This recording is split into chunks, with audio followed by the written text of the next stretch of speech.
Hello friends, welcome to our video lecture. Janta High School and Junior College Shirur. Standard 7th, Subject Science. Subject teacher is Mrs. Jagdale RR. Students, in last video we started topic number 13, changes physical and chemical. बदल भौतिक व रासायनिक हा धडा आपण सुरू केलेला आहे.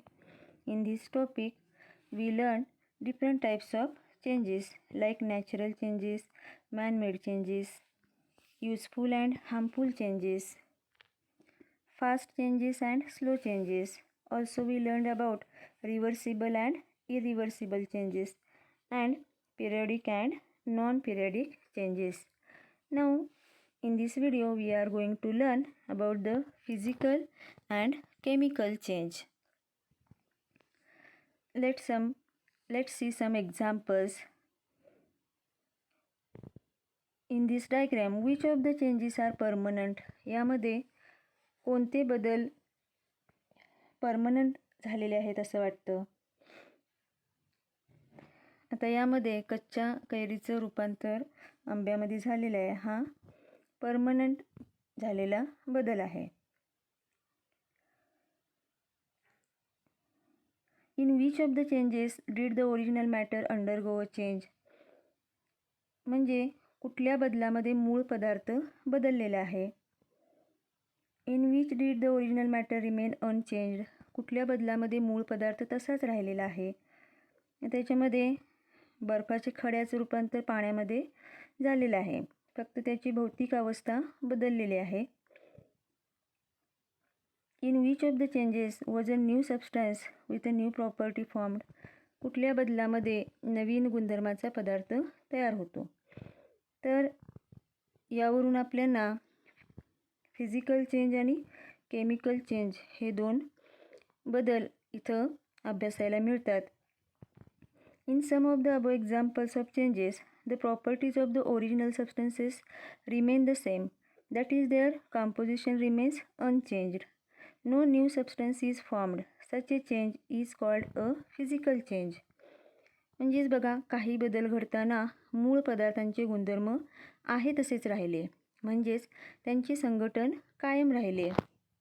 कोणताही नवीन पदार्थ तयार झालेला नाही. अशा बदलांना फिजिकल चेंज म्हणजेच भौतिक बदल असे म्हणतात. The change due to which one substance is transformed into another substance having new and different properties is called a chemical change. म्हणजेच जे बदल घडल्यामुळे मूळ पदार्थांचे रूपांतर नवीन व वेगळ्या गुणधर्मांच्या पदार्थात होते, अशा बदलांना केमिकल चेंज म्हणजेच रासायनिक बदल असे म्हणतात. The process of formation of vapor from a liquid is called evaporation. म्हणजे द्रवापासून बाष्प होण्याची क्रिया याला आपण इव्हॅपोरेशन म्हणजेच बाष्पीभवन असे म्हणतो. Drying of clothes, formation of salt from sea water are possible due to evaporation. म्हणजेच कपडे वाळण्याची क्रिया किंवा समुद्राच्या पाण्यापासून मीठ तयार होण्याची क्रिया ही बाष्पीभवनामुळेच शक्य होत असते. Now, processes like dissolving, boiling, melting, these are examples of physical change. म्हणजे विरघळण्याची क्रिया असेल, बॉइलिंग म्हणजे उत्कलनाची क्रिया असेल किंवा मेल्टिंगची क्रिया असेल, हे सगळे जे बदल आहेत ते फिजिकल चेंज आहेत, म्हणजे भौतिक बदल आहेत. Which of the following are physical changes and which are chemical? बघा, आता खाली काही चेंजेस दिलेले आहेत, त्याच्यामध्ये आपल्याला कोणते फिजिकल चेंजेस आहेत आणि कोणते केमिकल आहेत चेंजेस हे आपल्याला शोधायचं आहे. Making a table from wood म्हणजे लाकडापासून टेबल बनवणे काय आहे फिजिकल चेंज. बर्निंग वूड लाकूड जाळणे हा आहे chemical change. Breaking of a glass object हे काचेची वस्तू फुटणे physical change.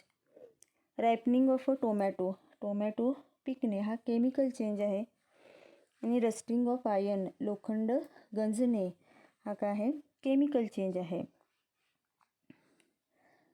Now one activity is here. Take some sugar in an evaporating dish. Place the dish on a tripod and heat it. Observe the changes taking place in the sugar. Stop heating when a blackish substance is seen at the bottom of the evaporating dish. या कृतीमध्ये आपल्याला बाष्पन पात्रामध्ये साखर घ्यायची आणि हे बाष्पन पात्र तिवईवर ठेवून त्याला उष्णता द्यायची आहे. उष्णता दिल्यानंतर या साखरेमध्ये कोणते बदल होतात ते पाहायचं आहे. उष्णता देत असताना ही साखर अगोदर द्रवरूप होते आणि नंतर ती काळी पडते, म्हणजे बाष्पन पात्राच्या तळाशी काळपट पदार्थ दिसायला लागतो.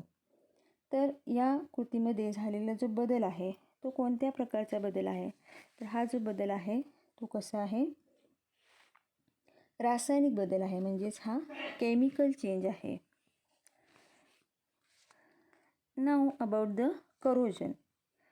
When an iron article rusts, a reddish brown layer forms on it. A greenish layer is seen to form on a copper article. This process is called corrosion of metals.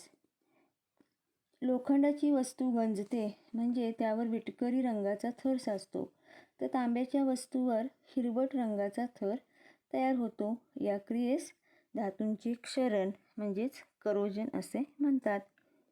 Things become weak due to corrosion.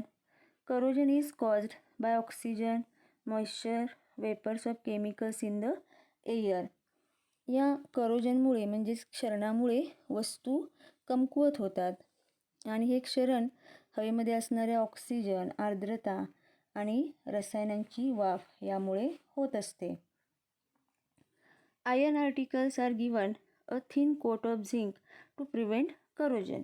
म्हणजे क्षरण रोखण्यासाठी लोखंडी वस्तूवर जस्ताचा पातळ लेप लावतात. त्यालाच आपण गॅल्व्हनायझेशन असे म्हणतो. Copper and brass articles are coated with tin. This is called tinning. म्हणजेच बघा, तांब्या पितळेच्या भांड्यांना कथिलाचा लेप देतात, यालाच आपण कलई करणे असे म्हणतो. In this age of technology a new process called powder coating has been developed. आत्ताच्या तंत्रज्ञानाच्या युगात पावडर कोटिंगसारखी पद्धत विकसित झालेली आहे. Coats of various colours are applied on metals like iron and aluminium. They prevent corrosion of the metal.